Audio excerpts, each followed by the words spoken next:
இங்கே கொடுக்கக்கூடிய தகவல் எல்லாமே பார்த்தீங்கன்னா எஜுகேஷனல் பர்பஸ் மட்டுமே. வீடியோக்குள்ளே போகிறதுக்கு முன்னாடி டிஸ்க்ளைமர் ரீட் பண்ணிக்கோங்க. Good morning all silver and gold members. So Tamil stock சேனலில் சப்போர்ட் பண்ணுற அனைத்து சில்வர் அண்ட் கோல்டு மெம்பர்ஸும் ஃபஸ்ட்டு என்னோட மனமார்ந்த நன்றி. ஓகே, ஸோ நீங்கள் எதனால் சப்ஸ்கிரைப் பண்ணுறீங்க அப்படின்னா ஜஸ்ட் இந்த ப்ரீ சார்ட் அனலைசஸ்க்காக சப்போர்ட் பண்ணலாங்க. தெளிவாக சொல்லிடுறேன், நீங்கள் ஒரு மெம்பராக ஜாயின் பண்ணுறீங்க யூடியூப்பில் அப்படின்னு கேட்டிங்கன்னா தமிழ் ஸ்டாக் சேனல் நீங்கள் பெனிஃபிட் அப்படிங்கிறத அடைஞ்சிட்டீங்க. உங்களை மாதிரி இன்னும் நிறைய பேர் பெனிஃபிட் அடையணும். அதனால் நான் ஒரு மெம்பர்ஸாக ஒரு 18 ருபீஸ் பே பண்ணுறதுனால யூடியூப்போட அலுவலகம் இந்த சேனல் அதிக ட்ரஸ்டட் சேனலாக இருக்குதுன்னு சொல்லிட்டு நிறைய பேர் போய் காட்டும். அதனால் உங்களை மாதிரி நிறைய காமன் பீப்புள்ஸ் வந்து இந்த வீடியோ பார்க்குறதுக்கு வாய்ப்பாக இருக்கும். அந்த ஒரு நல்ல விஷயத்தை நீங்கள் பண்ணிக்கிட்டு இருக்கீங்க அப்படிங்கிறத மறந்துட வேண்டாம். ஏன்னா இதில் வந்து டாக்ஸ் ஒரு 18% பிடிப்பான். அது போக யூஎஸ்டி ஐஎன்ஆர் அதோட டிரான்சாக்ஷனுக்கு ஒரு பர்டிகுலர் அமௌண்ட் பிடிப்பான். அதுக்கப்புறம் தான் நம்மளுக்கு வரும். அதனால் இது ஒரு பெரிய அமௌண்ட் கிடையாது. இதனால் எனக்கு நீங்கள் வந்து ஒரு சேனலை ட்ரஸ்ட் பண்ணிவிட்டு உங்களை போல் நிறைய பேருக்கு கொண்டு போய் சேர்க்குறீங்க. ஓகேங்களா? சரி, ஸோ இப்போ இன்றைக்கான மார்க்கெட்டோட கண்டிஷன் என்ன அப்படின்னு பார்த்துட்டிங்கன்னா, எத்தனை பிளான் பண்ணி சொன்னது தான் இந்த இடத்துல இருந்து மார்க்கெட் இந்த போகிறதுக்கு போகணும் அப்படிங்கிற விஷயம். இது போகிறதுக்கான காரணம் எல்லாத்துக்குமே தெரிஞ்சிருக்கும் இல்லைங்களா? சரி, அப்போது இன்றைக்கி போகிறதுக்கான வாய்ப்பு இருக்கா இல்லையா அப்படிங்கிறத பார்த்துடலாம். ட்ரெண்டு புல்லிஸ் தான், டவுட்டே கிடையாது. இன்கேஸ் ட்ரெண்டு பேரிஸாக மாறணும் அப்படின்னா இது கீழே வரணும். ஓகேங்களா? இந்த 735 கீழே வரணும். இப்போ போன வாரம் செவ்வாய்க்கிழமை மார்க்கெட் வந்து இந்த இடத்துல க்ளோஸ் ஆயிருந்தானா நல்லா நோட் பண்ணி பார்த்துக்கோங்க. இது வீக்லியோட புட் செலர்ஸோட என்ட்ரி பாயிண்ட்டு, இது வீக்லியோட கால் செலர்ஸ் என்ட்ரி பாயிண்ட்டு. ஓகேவா? ஸோ புட் செலர்ஸ் என்ட்ரி பண்ணதுனால ஃபுல்லாக என்ன பண்ணிட்டாங்க, கால் செலர்ஸ் பை ஆக்ஷன் எடுத்துட்டாங்க.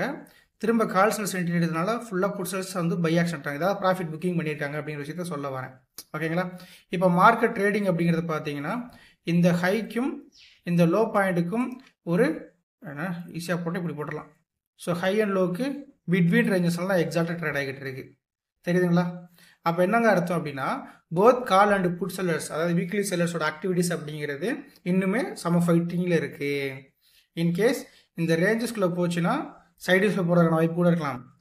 ரேஞ்சஸ்குள்ளே போயிருந்தால் உள்ளே இருந்தாலும் சொல்கிறேன். ஓகேவா? அது இல்லாமல் மேலே இருந்தாலோ இதுக்கு கீழே இருந்தாலோ கண்டிப்பாக மார்க்கெட்டில் மூமெண்டமுக்கு பஞ்சம் இருக்காது. லாஜிக் புரிஞ்சுக்கிட்டீங்களா?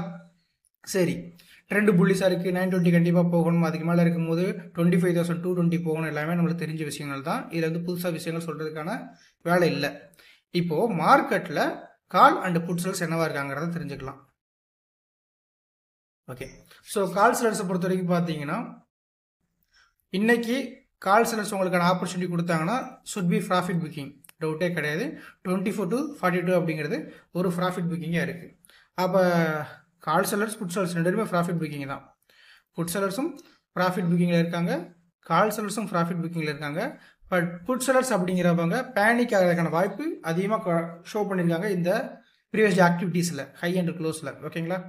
சரி, மார்க்கெட் அப்படிங்கிறது 24,773 க்ளோஸ் ஆகிருக்காங்க. 24,800 நம்மளுக்கான ஏடிஎம் ஸ்ட்ரைக் ப்ரைஸ். இந்த ரெண்டு லெவல்ஸ்க்கு அப்பர் சைடில் மார்க்கெட் இருந்துச்சு அப்படின்னா கால் செல்லர்ஸ் அப்படிங்கிறவங்க அவங்களுடைய ப்ராஃபிட்டை புக் பண்ணுறதுக்கான வாய்ப்பாக இருக்கும். அப்போ put sellers close to sniper போகும்போது இதோட ப்ராஃபிட் புக்கிங் நடக்கிறதுக்கான வாய்ப்பு இருக்கும். லாஜிக் புரியுதுங்களா? அந்த லாஜிக்கில் நம்ம என்ன பண்ணணும், இன்னைக்கான மார்க்கெட்டை பார்க்கணும் ஃபர்ஸ்ட்டு. ஸோ ரெண்டாவது ஒரு விஷயம் என்ன அப்படின்னா, இன்கேஸ் இந்த லெவல்ஸுக்கு பிலோ மார்க்கெட் இருந்துச்சுன்னா கால் செல்லர்ஸோடைய ப்ரீமியம் சார்ட்டு 22 பிலோ, அதாவது 57 to 23 வரும்போது இவன் 24 to 42 போகலாம். அப்போ 22 பிரேக் டவுன் ஆகினாலோ இல்லை அது கீழே இருக்கும்போது 42 அபோவ் பண்ணுங்க ஃபர்தரான என்ட்ரி ஆப்பர்ச்சுனிட்டி. இப்போ ஃபஸ்ட்டு மார்க்கெட் எங்கே ஓப்பன் ஆக வாய்ப்பு இருக்குது அதை ஃபஸ்ட்டு பார்த்துடலாம். ஸோ நம்மளோட கிஃப்ட் அப்படிங்கிறது கிட்டத்தட்ட 24,950 அரௌண்டில் ட்ரேட் ஆகிட்டு இருக்குது. அப்போது நம்மளுடைய இந்த டார்கெட் கிட்ட ஓப்பன் ஆகிறதுக்கான வாய்ப்பு இருக்குது. லாஜிக் புரியுங்களா? அப்போ இவ்வளோ தூரம் ஒரு கேப் அப் ஓப்பன் நடந்துச்சு அப்படின்னா கண்டிப்பாக கால் ஆப்ஷன் ப்ரீமியம் வந்து மேலே போகிறதுக்கான வாய்ப்பு இருக்குது, புட் ஆப்ஷன் ப்ரீமியம் கீழே போகிறதுக்கான வாய்ப்பு இருக்குது. அப்போ புட்டு எக்ஸாக்ட் இந்த இடத்துல ஓப்பனேஷன் என்ன பண்ணுவீங்க 22ல்? அப்போ கண்டிப்பாக கிட்டத்தட்ட என்ன பண்ணுவீங்க, ஒரு 64 சம்திங்கில் இருக்கணும். அப்படி இருந்தால் தான் ஃபர்தர் அப்சைடு போகிறதுக்கான வாய்ப்பாக இருக்கும். அதாவது ஹையெல்லாம் பிரேக் அவுட் பண்ணி மேலே போகணும்னு சொல்ல வர இந்த இடத்துல. அப்படி இருக்காத பட்சத்தில் என்ன ஆகும், உங்களுக்கு இப்படி கூட ரிவர்சல் ஆக வாய்ப்பு இருக்கும். அதாவது 24,920 மார்க்கெட் கீழே வர்றதும் இந்த ரிவர்சல் பாயிண்ட் சேமாக இருந்துச்சுன்னா அது ஒரு ஆப்பர்ச்சுனிட்டியாக மாறிடும். இது நடக்கும் சொல்ல வரலாங்க, இப்படி கூட நடக்கலாம். பட் மேக்ஸிமம் எக்ஸ்பிரிடேக்கு 0 நடந்துச்சு அப்படின்னா எனி ஸ்னைப்பர் தியரியோட break even point ABC pullback கொடுக்கும். அதில் தான் உங்களுக்கு 0 டிகிரி நடக்கும். இந்த 22.95க்கு கீழே மார்க்கெட் ரொம்ப போயிட்டான் அப்படின்னா அடுத்து இருக்கக்கூடிய ரவுண்ட் ஃபிகர் எடுத்து பார்ப்பீங்க. 24,700 புட் செல்லர்ஸ் வந்து எங்கே இருக்கா அப்படிங்கிறத பார்ப்பீங்க. அதுக்கும் கீழே போச்சுன்னா 24,600 எடுத்து பார்ப்பீங்க. இப்படி தான் பார்க்கணும். என்னோட நிறைய பேருக்கு ஒரு விஷயம் வந்து தெரியாமல் முடிஞ்சு போச்சு. நான் திரும்ப சொல்லிடுறேன் அந்த இடத்துல. என்ன அப்படின்னு கேட்டிங்கன்னா, ஸோ இந்த 5 மினிட்ஸில் ஒரு பெரிய சினாரியோ மாறிச்சு பார்த்தீங்களா? அதுக்கான ரீசன் நிறைய பேருக்கு தெரியலல்ல. நான் இப்போ சொல்கிறேன் பாருங்கள். ஸோ இந்த 24,800 பிலோ மார்க்கெட் இருந்தால் கரெக்டுங்களா? ஸோ அதுக்கப்புறம் பார்த்தீங்கன்னா 24,900 புட் ஆப்ஷன் எடுத்து வச்சு பார்க்குறோம். ஏன்னா சப்போர்ட் எடுக்காமல் பார்க்குறதுக்கு இப்போ தெரிஞ்சிருக்கும் ஏன் எக்ஸாக்ட் இவ்வளோ பெரிய ரேலி ஸ்டார்ட் ஆனதுன்னு. தேங்க்யூ. அனைவருக்கும் வணக்கம். இது நம்ம சேனல் தமிழ் ஸ்டாக், நான் சுந்தர். ஸோ இன்றைக்கி நம்ம என்ன மாதிரி வீடியோ பார்க்க போகிறோம் அப்படின்னு கேட்டிங்கன்னா, ஸோ இன்றைக்கி சைட்வேஸ் மார்க்கெட் போனது ஓகே தான், எல்லாத்துக்குமே தெரிஞ்சிருக்கும் சைட்வேஸ் மார்க்கெட்னு. பட் ஏன் மார்க்கெட் இன்னைக்கு மூமெண்டம் ஆகலை? ஸ்னைப்பர் தேரி பாயிண்ட் டேப் பண்ணிட்டாங்கன்னா ஏன் மூமெண்டம் ஆகணும்? ஒரு பெரிய கொஸ்டின் மார்க் இருக்கும்ல. ஸோ மார்க்கெட் ஸ்டார்ட் ஆகிட்டு வித்தின் 20 மினிட்ஸ் ஒரு அப்டேட் கொடுத்துருந்தோம் கம்யூனிட்டியில். ஸோ அதை என்ன மாதிரி அப்டேட்டுங்கிறதையும் பார்த்துட்டு இதே இன்னைக்கு மார்க்கெட் வந்து ஏன் பெரிய மூமெண்டம் ஆகலை அப்படிங்கிறதையும் பார்த்துடலாம். ஸோ அதுக்கு முன்னாடி நிறைய பேர் ஒரு கொஸ்டின் கேட்டுகிட்டே இருக்கீங்க ரிப்பீட்டடாக. அதுக்கான ஆன்சருமே நான் கொடுத்துட்றேன். என்ன அப்படின்னா, பேசிக்காகவே பார்த்தீங்கன்னா செபி அப்படிங்கிற ஒரு அமைப்பு வந்து பார்த்தீங்கன்னா நிறையா ரெஸ்ட்ரிக்ஷன் அப்படிங்கிறது ஆப்ஷன் ரெடி கொண்டு வந்துக்கிட்டு இருக்காங்க. ஸோ ஏன் இதெல்லாம் கொண்டு வராங்க அப்படின்னு கேட்டிங்கன்னா வேறு ஒன்றும் இல்லைங்க.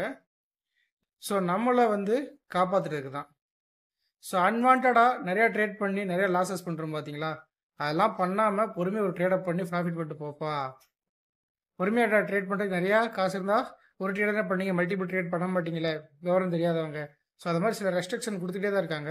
இப்போ ரீசெண்டாக பார்த்தீங்கன்னா நிஃப்டியோட எக்ஸ்பீரி வந்து மந்த்லி எக்ஸ்பீரியை சேஞ்ச் பண்ண போகிறாங்களா இல்லையா அப்படின்னு ஒரு பெரிய டாக் போய்கிட்டு இருக்கு பேக்ரவுண்டில் இல்லையா? ஸோ அது நடக்க போதா நடக்கலையா அப்படிங்கிறத நான் தெளிவுபடுத்திடுறேன். ஓகேங்களா? ஸோ இப்போ கிட்டத்தட்ட பார்த்தீங்கன்னா 2021 பார்த்தீங்கன்னா நிறைய எக்ஸ்பீரி சேஞ்ச் பண்ணிக்கிட்டு இருந்தாங்க. பேசிக்காக நம்மளுக்கு நிஃப்டி பேங்க் நிஃப்டி எக்ஸ்பீரி இருந்தது. கொஞ்சம் வருஷத்தில் நம்மளுக்கு வந்து என்ன பண்ணாங்க அப்படின்னா ஃபின் நிஃப்டி, மிட் கேப்பு, அப்புறம் சென்செக்ஸ் கொண்டு வந்தாங்க, அடுத்து பேங்க் எக்ஸ் கொண்டு வந்தாங்க. இதெல்லாமே வீக்லி எக்ஸ்பீரி இருந்தது. ஒவ்வொரு நாளும் எக்ஸ்பீரி டேவாக இருந்தது. நிறைய ஸ்பெக்குலேட்டிவ் நடக்குது அப்படிங்கிறதுக்காக 2 கான்செப்ட் மட்டும்தான் இன்டெக்ஸ், அதாவது 2 எக்ஸ்சேஞ்சில் மட்டும்தான் வீக்லி எக்ஸ்பீரி இருக்கும் அப்படின்னு சொல்லிட்டு சென்செக்ஸும் நிஃப்டியும் வீக்லி எக்ஸ்சேஞ்சு என்எஸ்சி படி நிஃப்டியும் பிஎஸ்சி படி சென்செக்ஸும் உங்களுக்கு வீக்லி எக்ஸ்பீரியை கொண்டு வந்தாங்க. மற்றபடி இருக்கக்கூடிய எல்லா விதமான எக்ஸ்சேஞ்சுக்குமே, அதாவது எல்லா விதமான எக்ஸ்சேஞ்சில் இருக்கக்கூடிய இண்டெக்ஸுக்குமே பார்த்தீங்கன்னா மந்த்லி எக்ஸ்பீரி கொண்டு வந்தாங்க இல்லைங்களா? திரும்ப கொஞ்ச நாள் கழிச்சு என்ன பண்ணாங்க அப்படின்னு கேட்டிங்கன்னா லாட் சைஸ் 50 to 25, 25 to 75 இது மாதிரி பல மாற்றங்கள் நடந்தது. இப்போ அதே போல் மந்த்லி எக்ஸ்பீரியை மாற்ற போகிறாங்களா இல்லையா அப்படின்னு ஒரு டவுட் வந்துருக்குல்ல. ஸோ அதெல்லாம் எதுக்கு ஃபஸ்ட்டு சேஞ்ச் பண்ணாங்க அப்படின்னா, எல்லாருக்குமே தெரியும் மார்னிங் நீங்கள் ஃபஸ்ட்டு உங்களுடைய டிமார்ட் அக்கௌண்ட் ஓப்பன் பண்ணும்போது ஒரு டிஸ்க்ளைமர் கொடுப்பாங்க இல்லைங்களா? 10ல் 9 ட்ரேடர் வந்து லாஸ் மட்டும் தான் பண்ணிக்கிட்டு இருக்காங்க. கிட்டத்தட்ட 1 லட்சம் கோடிக்கு மேலே ஒரு வருஷத்துக்கான லாஸ் அமௌண்ட்டவே ஃபைல் ஆகிருக்கு. ஓகேங்களா? ஸோ இந்த அளவுக்கு லாஸ் பண்ணிட்டு இருக்க மக்களை காப்பாற்றுங்கிறதுக்காக இவ்வளோ ரெஸ்ட்ரிக்ஷன் நடந்துகிட்டு இருந்தது. பட் இவ்வளோ ரெஸ்ட்ரிக்ஷன் பண்ணியும் பீப்புள் உள்ள வரதாமல் இருந்தாங்களா அப்படின்னு கேட்டிங்கன்னா இல்லை, அது வந்துட்டு தான் இருக்காங்க இல்லைங்களா? அதனால் புதுசாக மந்த்லி எக்ஸ்பீரி சேஞ்ச் பண்ணுவாங்களா அப்படின்னு கேட்டிங்கன்னா அதுக்கான வாய்ப்பு ரொம்ப ரொம்ப குறைவு. அவங்களோட மோட்டிவ் என்ன அப்படின்னா எஃப்ஓண்டோவை விட கேஷ் மார்க்கெட்டில் வந்து அதிகப்படியான குவான்டிட்டிஸ் வரணும், அதிகப்படியான கேஷ் ஃப்ளோ ஆகணும் அப்படிங்கிறது அவங்களுடைய மைண்டு. அதாவது ஈக்விட்டியை சொல்கிறேன். ஸோ அதில் ஏதாவது டெவலப்மெண்ட் தான் பண்ணுவாங்களே தவிர இந்த மந்த்லி எக்ஸ்பீரி சேஞ்ச் பண்ணுற வாய்ப்பு, ஸோ என்னோட புரிதல் படியும் நான் சில அனலைசிஸ் பண்ணது வரைக்கும் சில ரிப்போர்ட் படியும் பார்த்தீங்கன்னா ரொம்ப குறைவு அப்படிங்கிறத சொல்லியிருக்காங்க இது வரைக்கும். அதனால் வரதுக்கான வாய்ப்பு குறைவுன்னு நம்ம நம்பலாம். இன்கேஸ் வந்தால் ஸ்னைப்பர் ஒர்க் தான் நிறைய டவுட் இருக்கும். ஸ்னைப்பர் அப்படிங்கிறது எல்லா விதமான இண்டெக்ஸுக்கும் ஒர்க் ஆகும், ஹச்எல்எஸ் பயங்கரமாக ஒர்க் ஆகும், அதில் டவுட்டே வேண்டாம். பட் அதில் ட்ரேட் பண்ணுறது உங்களுக்கு எக்ஸ்பீரியன்ஸ் வேணுங்க. இன்றைக்கி சைட்வேஸ் மார்க்கெட் எனக்கு தெரிஞ்சு நிறைய பேர் லாஸ் பண்ணியிருப்பீங்க. ஸோ அந்த லாஸ் பண்ணுறதுக்கான காரணங்கள் என்ன அப்படின்னா, ஒன்று க்ரீடாக இருக்கும், ரெண்டாவது வந்து பார்த்தீங்கன்னா கான்செப்டோட புரிதல் இல்லாமல் இருக்கும். ஒரு ட்ரேடராக சக்ஸஸ் பண்ணணும் அப்படின்னா யாராலையும் ஹெல்ப் பண்ண முடியாது, அது நீங்கள் மனசு வச்சா மட்டும் தான் முடியும் அப்படிங்கிறது எப்பவுமே மறந்துடாதீங்க. என்னதான் யூடியூப் பண்ணால் ஒவ்வொரு நாளும் 20 நிமிஷம் 30 நிமிஷம் கத்தி பேசி சில விஷயங்கள் உங்களுக்கு தெளிவுபடுத்தி கொடுத்தாலுமே அது வெறும் 20% தான் உங்களுக்கு ஹெல்ப் பண்ண போகுது ட்ரேடிங்க்கு. மீதி 80% வந்து நீங்கள் அதில் எந்த அளவுக்கு எஃபோர்ட் போட்டு பேக் டெஸ்ட் பண்ண போகிறீங்க, எந்த அளவுக்கு எக்ஸ்பீரியன்ஸ் கெயின் பண்ண போகிறீங்க, லைவ் மார்க்கெட்டில் வரக்கூடிய ஸ்ட்ரகிள் எந்த அளவுக்கு நீங்கள் ஃபேஸ் பண்ணி சக்ஸஸ் பண்ண போகிறீங்க, எல்லாமே உங்களுடைய ஓன் எஃபோர்ட் 80% இருக்குது, மறந்துடக்கூடாது. ஓகேங்களா? ஸோ அதுபடி பார்க்கும்போது நம்மளுடைய ப்ரீ சார்ட் அனலைசிஸ் ஆக்சுவலாக நம்ம இதில் அட்டாச் பண்ணல, இருந்தாலும் நான் சொல்லிடுறேன், என்ன சொல்லியிருந்தேன் அப்படிங்கிற ஷார்ட்டாக சொல்லிடுறேங்க. அதாவது மார்க்கெட் வந்து பார்த்தீங்கன்னா இதுதான் நெக்ஸ்ட் ஜோனு. இதுக்கு மேலே இருந்தால் கால் சைடு ப்ராஃபிட் புக்கிங்கும், இதுக்கு கீழே போனால் புட் சைடோட ப்ராஃபிட் புக்கிங் நடக்கும். இன்கேஸ் மார்க்கெட்டே இதுக்கு பிட்வீனில் இருந்துச்சுன்னா சைடு வேஸ் போயிருங்கிற விஷயத்த சொல்லி வச்சுருந்தோம் காலையில் மார்க்கெட்டில். ரெண்டாவது மார்க்கெட் கேப் அப் ஓப்பன் நம்ம எக்ஸாக்டாக கிஃப்ட் நிஃப்டி பார்க்கும்போது கிட்டத்தட்ட 24,950 அரௌண்ட் ஓப்பன் ஆகிறதுக்கான வாய்ப்பு இருந்த மாதிரி இருந்தது. இன்கேஸ் இந்த கீ லெவல்ஸ் டேப்பிடும் கேப் அப் ஓப்பன் பார்க்கும்போது 24,800 புட் ஆப்ஷன் வந்து இந்த இடத்துல வந்துருச்சுன்னா இங்கிறதே மார்க்கெட் ரிவர்சலுக்கான வாய்ப்பு இருக்கும் அப்படிங்கிறத எதிர்பார்த்துருந்தோம். பட் என்ன ஆகலை அப்படின்னா கீ லெவல்ஸை மார்க்கெட் டேப் பண்ணவே இல்லைங்க. So key levels market tap பண்ணவே இல்லை அப்படின்னா மொமெண்டம் லக்கி, மொமெண்டம் வர்றதுக்கான வாய்ப்பு ரொம்ப கம்மி. நீங்கள் எல்லா நாளுமே மார்க்கெட்டை பார்த்துருப்பீங்க, எப்பெல்லாம் the key levels are closing price value அப்படிங்கிறது மார்க்கெட் டேப் ஆகுதோ அப்போ இல்லாமல் அதுக்கான மொமெண்டம் இருந்திருக்கும். ஓகேங்களா? ஸோ அப்படி பார்க்கும்போது மார்க்கெட் ஓப்பனிங்லேயே பார்த்தீங்கன்னா எனக்கு என்ன பண்ணிட்டான், கீழே வந்தான். ஆல்சோ ஆஃப்டர் 15 மினிட்ஸ் எனக்கு என்ன பண்ணிட்டான் அப்படின்னு கேட்டிங்கன்னா இங்கேருந்து மேலே போன ஒரு சினாரி கொடுத்துருந்தது மெயினாக. ஓகேங்களா? ஸோ ஆஃப்டர் தட் பார்த்தீங்கன்னா டுவெல் பேக் ஏபிசி நம்ம வெயிட் பண்ணியிருப்போம், பட் ஏபிசி நடக்கல, கீழே வந்துட்டாச்சு மார்க்கெட்டு. கரெக்டுங்களா? திரும்ப மார்க்கெட் எவ்வளோ ட்ரை பண்ணி பார்த்தா பெருசாக மேலே போகவே முடியல. அதாவது இதுக்கு மேலே இருக்கும்போது நீங்கள் எல்லாம் என்ன பண்ணுவீங்க, காலை தான் ப்ராஃபிட் புக் பண்ணணும்னு நினச்சிக்கிட்டு இருப்பீங்க. காலை ப்ராஃபிட் புக் பண்ணணும் ஃபஸ்ட்டு புட்ஸர்ஸ் வந்து 22.95 கீழே போயிருக்கணும், போயிட்டான். ஆனால் ஓடிஎம் செல்லர்ஸ் வந்து பார்த்தீங்கன்னா ப்ரீவியஸ் எவ்வளோ க்ளோஸ்க்கு ஆப்போசிட் போகிறதுக்கு ரெடியாகவே இல்லைங்க. அப்போ என்னங்க காம்பவுண்ட் நடக்குது, போத் செல்லர்ஸாக ஸ்ட்ராங்குங்கிறதா சொல்கிறாங்க. அதே போல் ஏடிஎம் பார்த்தீங்கன்னா அந்த க்ளோஸில் சப்போர்ட் எடுத்திருப்பான். அப்போ இது மாதிரி இடத்துல நீங்கள் கேண்டில்ஸுக்கு ரிவர்சல் பேட்டர்ன் பார்த்து எடுத்தாலோ இல்லை பிரேக் அவுட் புல் பேக் பார்த்து எடுத்தாலோ எது எடுத்தாலுமே என்ட்ரி கேண்டிலுக்கு அப்புறம் பெருசாக மார்க்கெட் அப்படிங்கிறது உங்களுக்கு மொமெண்டம் ஆயிருக்காது இல்லைங்களா? ஸோ இதை தான் நம்ம மார்னிங்கே ப்ரீ சார்ட் அனலைசிஸில் வந்து ப்ரீ சார்ட் மீன்ஸ் நம்மளோட அண்டர்கிரவுண்டில் ஒரு சில விஷயத்தை சொல்லியிருப்போம், அதை கேளுங்க உங்களுக்கு புரிய வரும். Good morning all. ஸோ நீங்கள் முதல் அப்டேட் என்ன அப்படின்னு கேட்டிங்கன்னா, ஸோ மார்க்கெட் அப்படிங்கிறது எக்ஸாக்ட்லி மினிமம் ரெசிஸ்டன்ஸில் ஓப்பன் ஆயிருக்கு. ஸோ ரெசிஸ்டன்ஸ் ப்ளோ ட்ரேட் ஆகிட்டு இருக்கு. அப்போ புட் செல்லர்ஸோடைய ப்ராஃபிட் புக்கிங் அப்படிங்கிறது நமக்கு வரலாம். But both call and put ரெண்டுமே பார்த்தீங்கன்னா அவனுடைய இண்டிவிஜுவல் ஃபர்ஸ்ட் 5 மினிட்ஸ் கைக்கு லோக்கு பிட்வீனில் கன்சல்ட் ஆகிட்டு இருக்கான். அப்போது இது மாதிரி கன்சல்டேஷன் ஆகும்போது புட்டு ஆல்ரெடி சொன்ன மாதிரி ஒரு பேனிக் சைடிஸ் பேட்டர்ன் இருந்திருக்கு. ஸோ கரெக்டாக அவனோட லோடே சப்போர்ட் எடுத்துகிட்டே இருக்கான். எந்த விதமான டிசிஷனை மேக் பண்ண முடியாது இந்த இடத்துல நம்ம. அதனால பொறுமை கற்கவும் அவசரப்பட வேண்டாம் இன்றைய மார்க்கெட்டில். ஓகே, ஸோ எல்லாருமே அந்த வாய்ஸ் கண்டிப்பாக கேட்டிருப்பீங்க. அதாவது கால் புட்டு ரெண்டுமே பார்த்தீங்கன்னா என்ன சொல்லியிருக்கோம், ஒரு சிங்கிள் கேன் இன்சைட் கன்சல்டேஷன் நடந்துக்கிட்டு இருக்கு அப்படிங்கிறத நம்ம மென்ஷன் பண்ணி காட்டியிருக்கோம். ஓகேங்களா? புட்டு வந்து ஒரு சைடிஸ் ப்ராபபிலிட்டியில் இருக்காங்கிறத சொல்லியாச்சு இல்லைங்களா? ஸோ அப்போ புட்டு வந்து நமக்கு சைடிஸ் ப்ராபபிலிட்டி கொடுத்துருக்கனால போத் கால் புட் செல்லர்ஸ் ரெண்டுமே ஸ்ட்ராங் ஆகிட்டாங்க. ஓகேவா?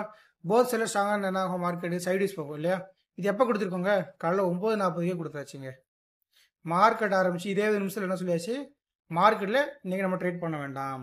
மேபி இங்கே நிறைய பேருக்கு இன்றைக்கி போடலாம் ப்ராஃபிட், அவ்வளோ ப்ராஃபிட் 0 ஆனால் ரியாலிட்டி என்ன அப்படின்னா both call and put sellers வந்து பார்சியல் ப்ராஃபிட் புக்கிங் அப்படிங்கிற நடத்திருக்காங்க. இதுதான் காலையில் இன்னொரு விஷயத்த சொல்லியிருந்தோம். நம்ம எதிர்பார்த்தது இந்த பிளேசஸ்க்குள்ள சைடிஸ் வேணும்னு நினச்சோம், கொஞ்சம் அப்பர் சைடில் போயிட்டான். இன்கேஸ் இந்த லெவலில் டேப் பண்ணிட்டு வந்திருந்தாலோ இல்லை இன்னும் கொஞ்சம் கீழே இருந்து டேப் பண்ணாலோ வேறு மாதிரி கண்டிஷனே மாறி இருக்கும். பட் அது நடக்கலை.